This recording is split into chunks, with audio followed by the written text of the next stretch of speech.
Hello mga auntie, mga uncle, mga day, mga dong! Sa mga hindi magtatanong, ngayong araw pala ang Ryoko namin o company trip.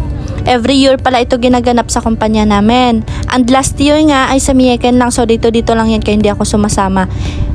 So ngayon tinatry ko ma-experience ang company trip nila. So first time ko talaga as in na sumama sa mga ganitong kaganapan. O diba, nakagala ako pero sa company trip pa. O tara, magbiyaheng Fukuoka tayo! Let's go! Lisura po ning magtagalog ta oy. Ambot na lang, magsaksak sinagol na lang ni Ani. Sa mga oras na nga yan ay binabiyahe namin yung kahabaan ng North EDSA. North EDSA yun ay di pala sa Tokushima. Bali 1 hour yung biyahe namin yan mula sa Awaji kung saan kami nagsimula or saan kami nagmula. 2 bus kami yan. Kasama kasi yung mga ibang branch. Pero sa branch namin, hinati kami. Bali 9 kasi kami mga Pinay. So hinati kami. Ang unang batch ay 5, then yung 4 next month naman. So ayan na nga, after 48 years, nakarating na kami sa Tokushima Airport. Ayan yung mga ibang mga kasama namin. O medyo marami-rami rin kami. Ayun nauna na yung manager ko. Yun, manager namin yun dito sa Awaji kung saan ako nagwo-work. And then, naghintay lang kami para sa flight namin. Medyo mahaba-haba rin yung paghintay namin. Board na kami. So, tamang video lang. Akala nila picture pero nag-video pala ako. So, yan.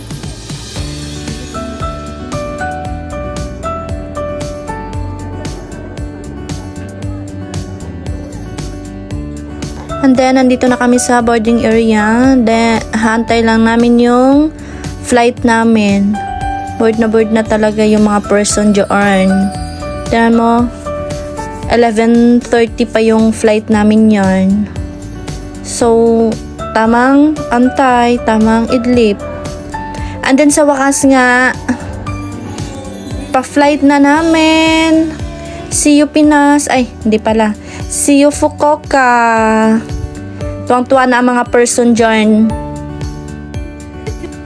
Sige, matuwa lang kayo kasi after 2 days, balik na naman sa pagpuputon. Bakbakan na naman ito kasi nga busy na naman sa hotel. So, enjoy muna kami ngayon. Okay, ako sama muna kami ngayon.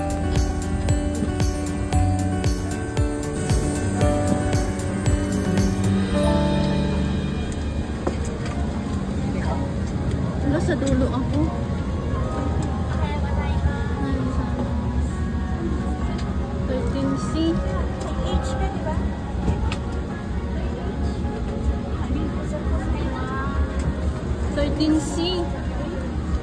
Uy, kasi 13C. Eh, ako. Dito. At ang dalawa lang yung ano. Wala naman bagwat ha. Diyan sa may ano.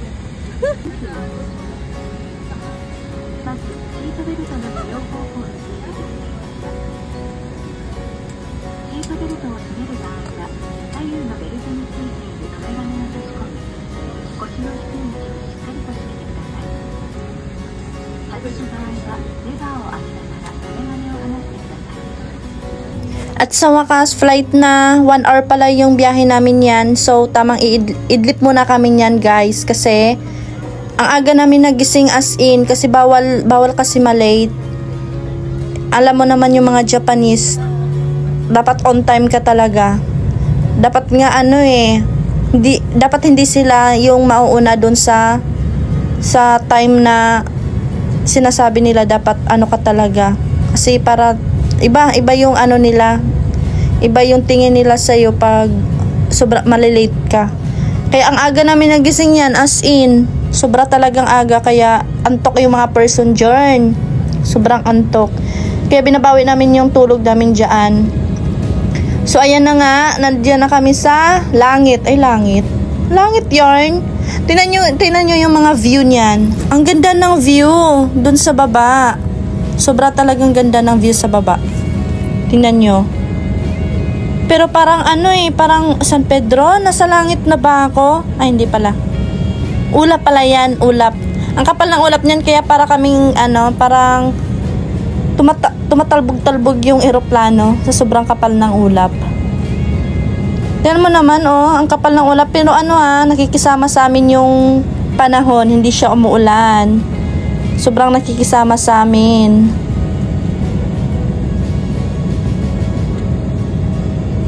O, diba? Ang ganda ng view sa baba. Ang tataas ng mga building nila dito.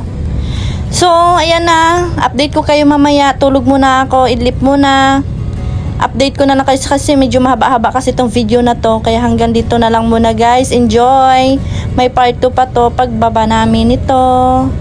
Bye!